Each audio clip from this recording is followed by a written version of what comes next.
Chesterfield. Chesterfield, the only cigarette in America to give you premium quality in both regular and king size, brings you Dragnet.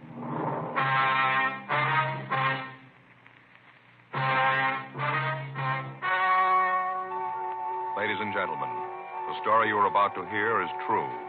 The names have been changed to protect the innocent.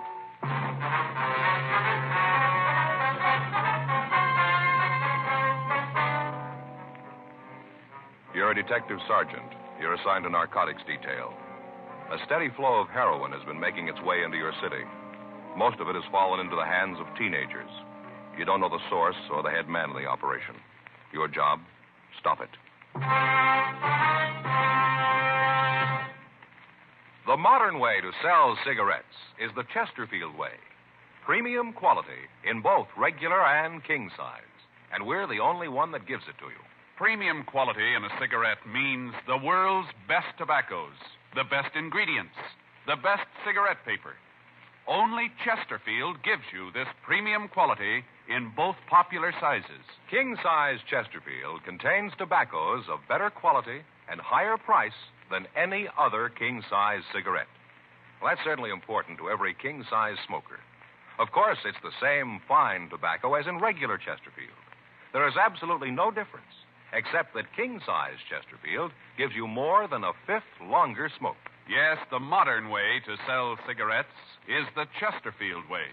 Premium quality, both regular and king size. Chesterfield is much milder.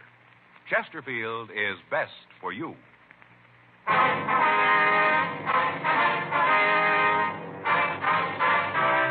Dragnet, the documented drama of an actual crime. For the next 30 minutes, in cooperation with the Los Angeles Police Department, you will travel step by step on the side of the law through an actual case transcribed from official police files. From beginning to end, from crime to punishment, Dragnet is the story of your police force in action. It was Tuesday, April 6th. It was warm in Los Angeles. We were working the day watch out of narcotics detail. My partner's Frank Smith. The boss is Captain Kearney. My name's Friday. I'd just gotten off work, and I'd gotten a call from a friend who wanted to see me. It was 5:46 p.m. when I got to my apartment house. Apartment 12. Hi, Joe. Oh, Ed. Just getting ready to go in. Come on in. Caught you. Go ahead. Thanks. Sit down. You got a date or something? No, it's all right. I just thought I'd get something to eat and then maybe take in the show. What'd you want to see me about? It's about Gary, Joe. Your boy? Yeah, I don't know quite how to say it. Yeah, well, you sounded pretty upset on the phone, Ed. I was, Joe. I still am. I don't know what I'm going to do. Well, come on. What's it all about? It was all I could do to keep my hands off him. I never felt like that with anybody before, but I did with Gary. I wanted to strangle him. All right, now what's he done, Ed? He's a dope addict, Joe. Well, that's a pretty serious thing to say, Ed. Are you sure about that? I am now. First, I couldn't believe it, but tonight Helen and I went through his room. We found this. Here. Uh-huh. Open it. See? Yeah. Looks like a layout. I couldn't find any drugs in it. I know that he's using them, though. Spoon, eyedropper, needle. Yeah, everything's here. Where'd you find this, Ed? In his room. Had it hidden up on the shelf in his closet. I found it tonight. I didn't know what to do, Joe. Helen's been crying all day. She's almost out of her mind. You were the only one I could think of coming to. Who do you talk to when you find out your son's an addict? Well, now, Ed, are you sure this is his in the first place, that he's been using it? Yeah, I'm sure. I never would have believed it. Not Gary. There's no reason for it. We'd given the kid everything he wanted. There's nothing he didn't have. Good home. Helen and I have always tried to understand his problems. Always looked at them like they were important. Everything. We gave him everything. Now this. I don't know what to do, Joe. I got no place to turn. There's nothing I can do. Maybe you can figure a way. Maybe you can't. I don't much care anymore. I just know that I can't see him again. Not for a while. I'm afraid, Joe. I'm real afraid. All right, now, let's take it easy, Ed. We'll work this out some way. You don't know what it's like, Joe. You can't. To feel like this and to know you'll do it. What? I see him again, Joe. I'm going to kill him. I'd known Ed Field for the past 7 years. I'd met him when we were conducting an investigation while I was assigned to Bunko Division. His testimony had been instrumental in breaking up a gang of shoplifters. Since then, we'd become very good friends. He lived just down the street from my apartment, and on occasion we got together for an evening. I knew his wife, and I'd met his 18-year-old son, Gary. The boy was a senior in high school, and as Ed had told me many times, his grades were well above average. The Field family was moderately well-to-do. Their home wasn't luxurious, but it was good-sized. To look at the boy, there was nothing that would cause anybody to think that he might be a user. 6:12 p.m. Field and I arrived at his home. Helen Field was waiting for us. She was a nice-looking woman in her early 40s. She led us in the house and showed us to the living room. It was obvious that she'd been crying. I don't know how to thank you for coming over, Joe. I guess Ed told you what it's all about. Yes, Helen, he did. Gary home yet? No, I haven't heard a word from him since he left. I didn't tell Joe what happened this afternoon. Thought it'd be better if he got it from you. Oh, all right. You want to sit down, Joe? Sure. I'll tell you. Thank you. Well, Gary came home this afternoon about 2:30. Mm-hmm. Walked into the house and went right to his room. He didn't say a thing to me. First, I thought that maybe he might be sick. I went to the room and he'd locked the door. I knocked, asked him if he was all right. Yeah.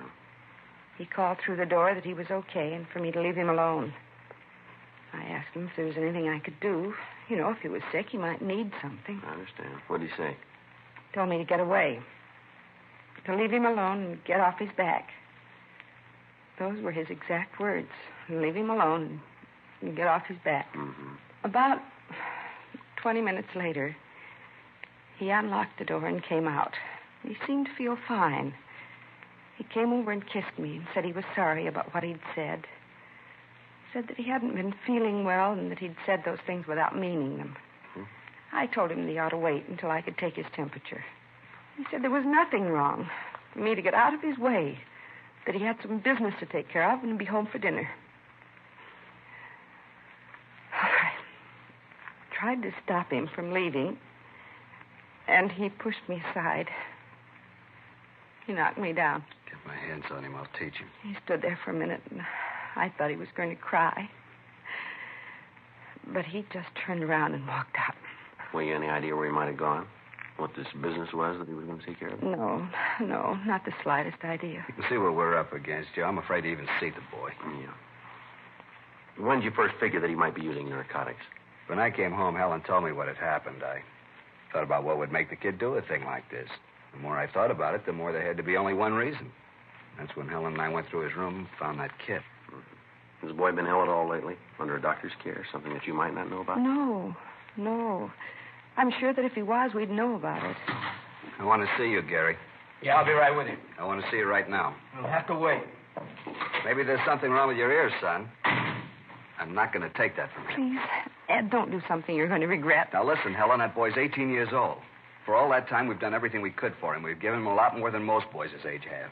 I'm not going to stand by and see it all blow up just because he's a kid. That's no excuse. I want an answer for all this. What he's been doing, what happened this afternoon. I want those answers, and I want them now. Remember, he's only a boy. And I'm getting sick of that, too. Where is it?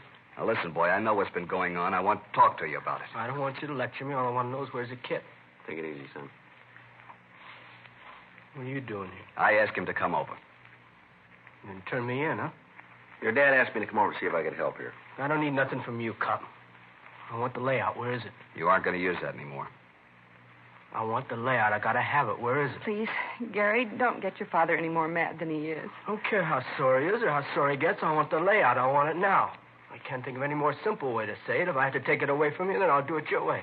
You lousy bum. I'll teach you to talk to me. All right, take it easy, Ed. This isn't going to get you anywhere. Now, come on, settle down, both of you. Get out of here. Get him out of here. Joe, I swear I'll break him in two. Please, Ed, Joe, do something. Let him go. Let him go. It's about time he found out I'm old enough to call things my way. Go on, let him go. I'm not afraid of him. I'm not afraid of you either, cop. I'm not worried about anybody.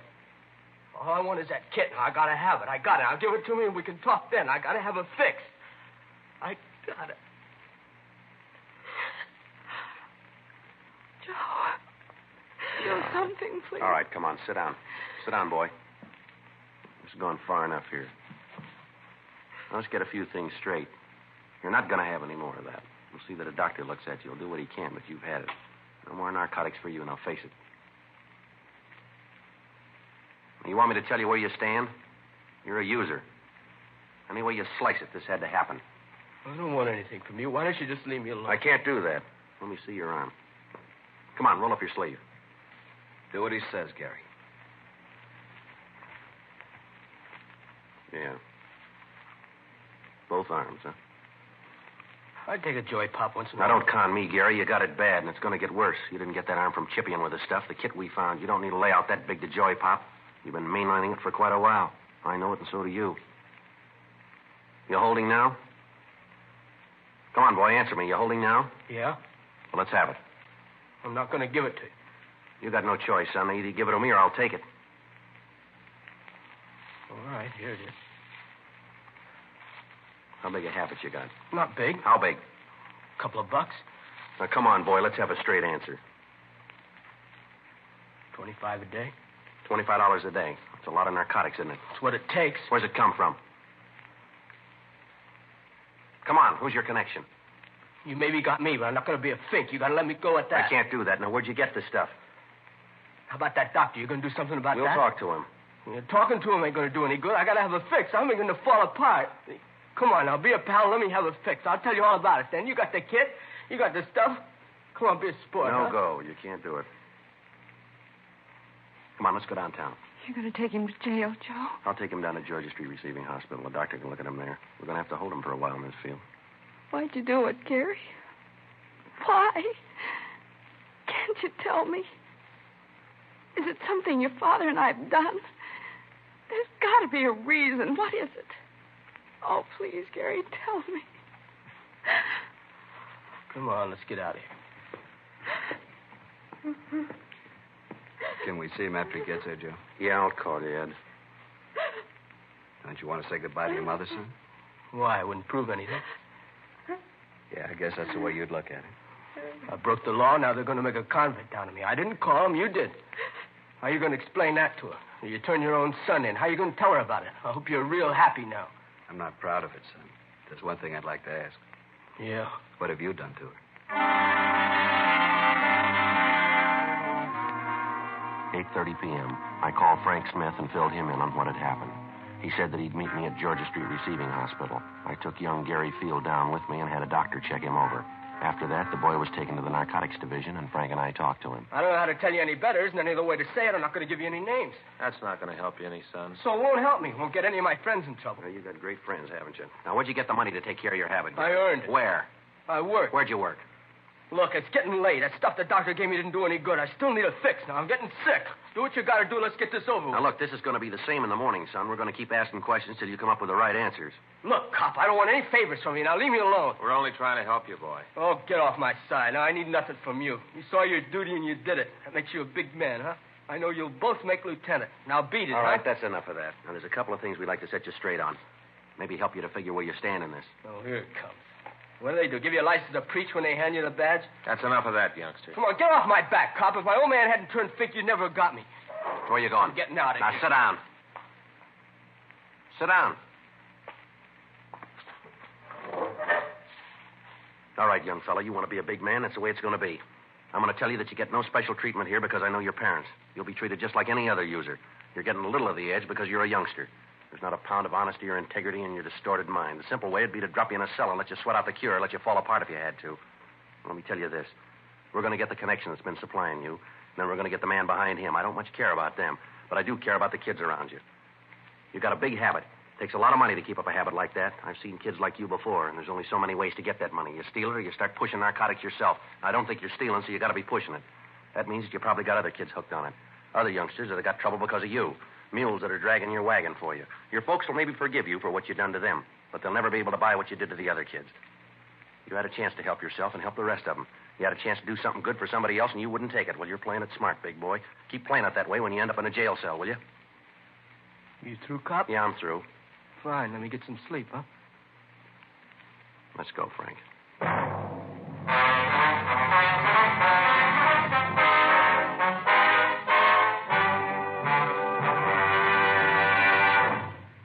You are listening to Dragnet, the authentic story of your police force in action. Friends, you'll remember some months ago we read you our first report, the 6 months report on the effects of smoking. Then more recently, we read you the 8 months report. Now, here is the latest one. The full 10 months report confirms again. The group examined showed no adverse effects on the nose, throat, and sinuses from smoking Chesterfields. This from a medical specialist who is making regular bi-monthly examinations of a group of people from various walks of life. 45% of them have smoked Chesterfield for an average of over 10 years. After 10 full months, the specialist reports he observed no adverse effects on the nose, throat, and sinuses of the group from smoking Chesterfield. That's the report. Buy much milder Chesterfield, regular or king size. The cigarette that's best for you.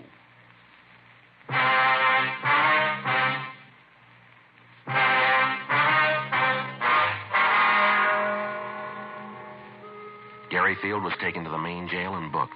Frank and I went back to the office to fill out the arrest reports. The next day, Wednesday, April 7th, we began to talk to Gary's friends and teachers. From all of them, we got the same story. Until 6 months before, the boy had been a model student. He was always at the top scholastically in each of his classes. He was a member of several honorary student organizations and had twice been nominated for president of his class. Then, apparently without reason, the boy's personality had changed. He stopped taking an interest in his schoolwork. Several of his teachers told us that he wouldn't have gotten passing grades at the end of the semester. He dropped out of the service organizations at school. From some of his teachers, we got the names of his close friends. Talks with them netted us little. They told us that Gary had dropped out of the crowd of youngsters that he'd been running with and had taken up with new friends. They told us that they didn't see much of him after school, that he'd gotten into fights with other students on several occasions, and that after a period of time, they'd stopped asking him to their functions. None of them were able to give us the names of his new friends. We checked with the neighborhood merchants. Most of them knew Gary. They said that he'd worked for them after school, but they hadn't seen him for several months. We asked them if they could help us locate his friends. They told us that they had seen him in the company of one particular man on several occasions, but they couldn't identify him for us. We got a description of the man, but it meant nothing to us or to the other members of the narcotics division. Photographs of known narcotics suspects were shown to the parents of Gary Field and to the storekeepers around the school. They couldn't identify any of them. 2 days passed. Friday, April 8th. We got a call from the field boy. Frank and I went over to see him. What'd you want to see us about, Gary? I wanted to tell you that I've had it. What's that mean? I don't want to tell you about it. What's the matter? You been sick? A little. That's not why I called you, though. They treated me all right here, but I got to thinking. All right, go ahead. I used to read in the papers where the kids would turn themselves in or get caught and cop out. All about how they realized what they'd done. Always seemed like a lot of phony sob sister stuff. I know different now. I know what I've done. I know I got to stand for it. I'm not asking any favors because I know that I've done nothing to call for 'em. I'm not trying to be a hero or a martyr. I just want to help get this thing cleaned up. One thing I'd like to know, Gary. What's that? What made you get started on this stuff? You seem like a kid that has everything you want. You don't look like a kid who'd fall for it. Who knows? I'd give you 1,000 reasons. They still wouldn't add. I guess I just wanted to be top man all the way around. How'd you get on it? Started lushing it up, then the tea, then the heroin. That's the way it runs, isn't it? Most of the time. I didn't figure I'd ever be hooked. Thought it couldn't happen to me. How wrong you can be. How long you had the big habit? About 6 months. Chippied with it about the same time before then. Where'd you get the money? Yeah, guess we had to get to that, huh? That's right. Where'd you get it? Well, I got some kids pushing this stuff for me. Worked for a while. Wasn't enough. By that time, the kids were hooked themselves. I was the only connection they had. They had to do business with me or do without it. Yeah? I told them that if they couldn't pay me in cash, I'd take merchandise. They'd bring it. I'd sell it. That way we both came out all right. They got their H, I got mine. You mean you got him to steal, that it? Yeah, I guess so. I never asked where they got the stuff. I just took it and sold it. With that and the stuff they sold for me, I made out. These kids pushing H for you? No. Well, they're shoving tea. I sell it to them for 4 bits a stick. They get up to $1.50 for it. You know where they peddle it? No, I never asked. All I was interested in was if I got mine. All right, give us their names, will you? Guess that's the only way, huh? That's the only way. Okay, I'll give them to you. How about your connection? Who's he? Guy named Jack? Jack who? I don't know, honest. I really don't. Where'd you meet him? Drive-in downtown? Where? Drive-in at the corner of Reno and Vernon. How do you set up the meet? I just go in there between 10 and midnight, park the car and order coffee. He comes over to the car. You mean that he's always there at that time, huh? Usually is. So your only source? Yeah. Anyone else pushing it around there? No, as far as I know. I think he's the only one in the operation. All right, you'd be willing to arrange a meet with him so we can pick him up? Yeah, I'll do it. All right, fine. Sure want to see the folks. I got so much to make up for. That's right, you have. Don't think I'll live long enough to do it all. 9:32 a.m. We got a description of the suspect known as Jack and also the names and addresses of the teenagers involved. Frank and I contacted the juvenile authorities and gave them the information. We went back to our office and had Gary Field check our files of known narcotic suspects. He was unable to give us an identification on Jack. 11:56 a.m. We took the boy to his home and talked with his parents. 12:30 p.m. Frank, Gary Field, and I drove to the corner of Vernon and Reno to check over the drive-in restaurant. It was set up in the usual way with a parking area around the main building for car service. In the rear of the lot was a building housing a cocktail bar, and there were parking spaces in front of that for the bar customers. As we drove past the place, Gary told us that he usually parked around the side of the main building and that this Jack came from the direction of the bar. He was unable to tell us whether the suspect drove a car or not. The plan was for Gary to introduce me as a narcotics buyer who was trying to get a local connection. It was agreed that because of the size of the buy I was to make, it would be necessary for me to deal with the head of the organization. 11:05 p.m. Gary and I got into my car and we drove to the drive-in. Frank followed us in a police unit. We arrived at the meet at 11:14 p.m. Frank stayed in the background and we waited. The suspect failed to make an appearance. The next night, the plan was repeated. Again, nothing. Sunday, April 10th, 10:05 p.m. We arrived at the drive-in. We waited. 11:05 p.m., 11:15, 11:30. No sign of the suspect.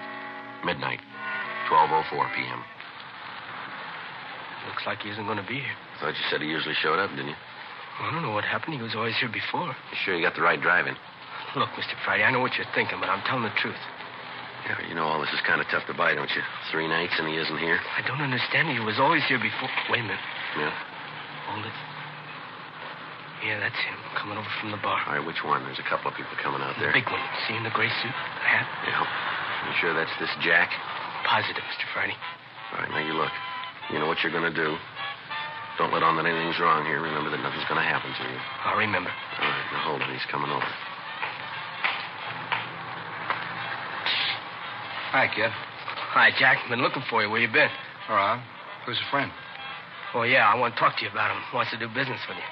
What are you talking about? What business? Look, Jack, he's all right. I know it. You think I'd have brought him here if I didn't know it? Oh, he's all right. He's a friend of yours. You know the bit, any friend of yours.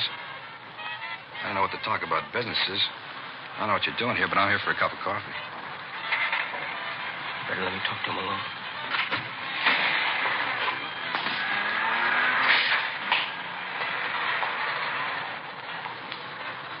What are you trying to prove bringing the guy here? Who is he?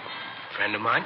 Told you once. I told you 1,000 times. Don't ever bring nobody with you. Haven't I told you, huh? Oh, yeah, but he's okay. He wants to make a buy, a big one. Crazy kid. You told him about it? Look, he's okay. I know it. Look, Jack, we both stand to do all right from this. I kind of figured if he bought from you, you might give me a little piece of it. You know, sort of say thanks for the business. How long you known this guy? Long time. How long? A couple of years. How come I never seen him before? He doesn't hang around this part of town. What's he doing here now? Like I said, trying to make a buy. Where'd you meet him? Before I met you, I used to buy stuff from him. He moved out of town, went up north, does business up there. Last couple of days, I couldn't get in touch with you. I ran into him. He fixed me up. And then he told me he wanted to buy. Right away, I thought of you. All right, I'll talk to him. But I ain't making no deal. You just talk to him. You'll find out everything's okay. All right. You let me do the talking.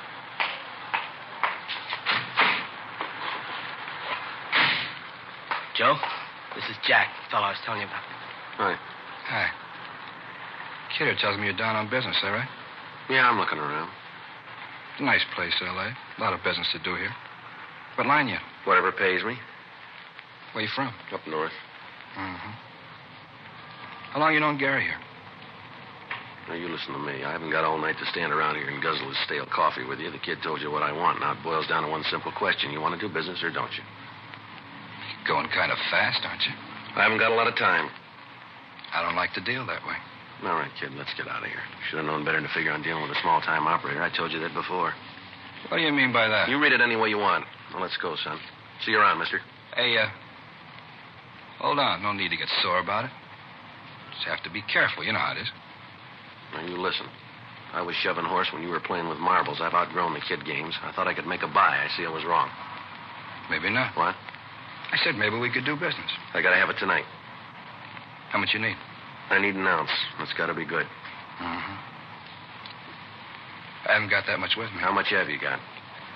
I only got 12 bindles with me. How much? You gotta understand, this is good stuff. How much? Now, look, this is better than you can find anyplace else. All right, let's quit playing, huh? What's the tab on it? $10 a bundle.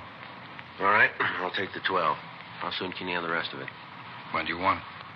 I told you I was in a hurry. Don't you hear good? Yeah, maybe tomorrow night. All right, that'll have to do. If it's good quality, I may want some more. How much can you supply? How much do you need? Oh, I'll go maybe another ounce. Mm-hmm. You got the cash for this? I don't do business any other way. Uh-huh. Wait here, I'll be back.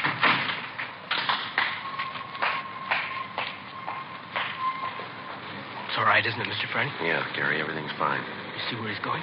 No, it's too dark. Don't you worry about it. Frank will see where he goes. I'll be glad when this is over. All right, hold it.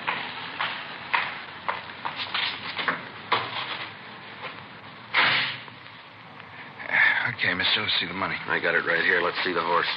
You got it? All right, looks all right. Here. You don't mind if I count this? No, go right ahead. It's all there. $120, isn't that what you said? Just to make sure. Yeah. 50, 70, 90, 110, 120. Yeah, right, it's all here. Mm-hmm. Well, I'll see you tomorrow night, huh? Yeah, sure. I want to tell you, it's nice to do business with you. It's been a real pleasure, Well, it works both ways, mister. Mm-hmm. Well, I hope to see a lot more of you. You will. You're under arrest.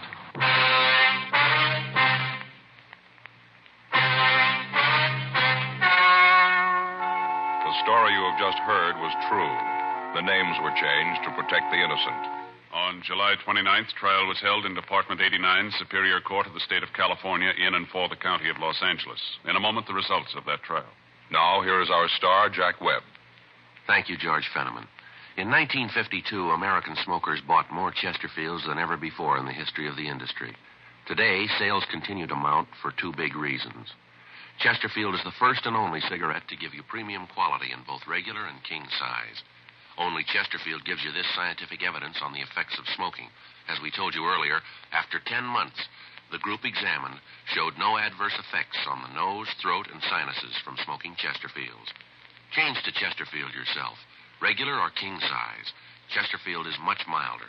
Chesterfield is best for you.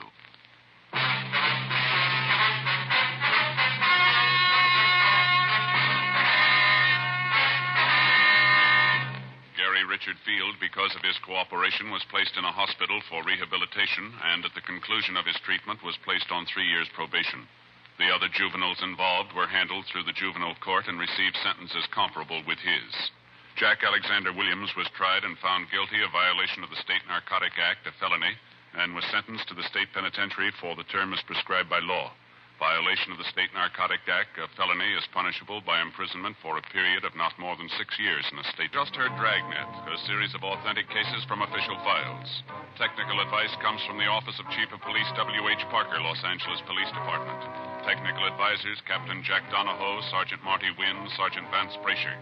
Heard tonight were Ben Alexander, Harry Bartell, Virginia Gregg, Eddie Firestone. Script by John Robinson. Music by Walter Schumann. Hal Gibney speaking.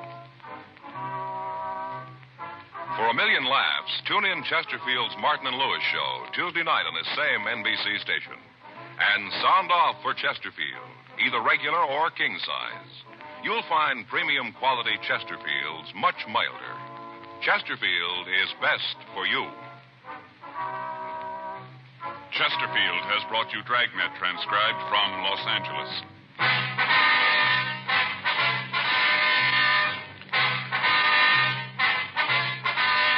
Tonight, it's Adventure with Barry Craig, confidential investigator on NBC.